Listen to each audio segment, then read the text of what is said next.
বন্ধুগণ আজকে বলে মামন দিয়ে আমরা সবাইরে পার্টি দিত, তো আমরা সবাইরে লইয়া কইল চলো এখন সন্তর যাইমো। এইদিকে দেখো মধুমিতা এখানে রাস্তার দাঁড়িয়ে দাঁড়িয়ে তাই প্রসাদগুলা খার কি তার হইতাম বন্ধুগণ। তো এখানে মামন দিদি আওয়ার সাথে সাথে লঙ্গাইয়ের বেগুন কিনে আজকে বলে বেগুন দিয়া পার্টি দিত। তো আমরা কইম ঠিকও নি বেগুন দিয়া পার্টি, আরে দেখো না বেগুন দিয়েই পার্টি।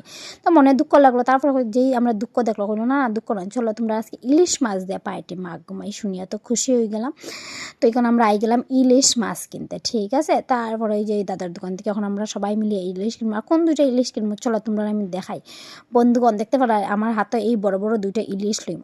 বন্ধুগণ এরকম একদমই ভাবিও না, এটা তোমরা ডং করছে। আমরা লইছি লই গিয়া ছোটো সাইজে যেগুলো ইলিশ আছে এটা নিয়ে লইছি। তারপরে দাদারা পাইলিছে, দাদার নতুন নতুন বিয়ে হয়েছে, আমি ওই বৌদের লেগে কেতা লইয়া যাইরা এখান থেকে মাইকে মায় দাদাই গলদা সিংড়ি লইয়া যায়। আমার কাছে আমরা আইতাম না, দাদাই কইছে চলো। তারপর এখন আমরা চলো বাইরে যাই সন্তর বাজার থেকে। তারপরে এখন গাড়ি করে আই গেলাম সুজন দাদার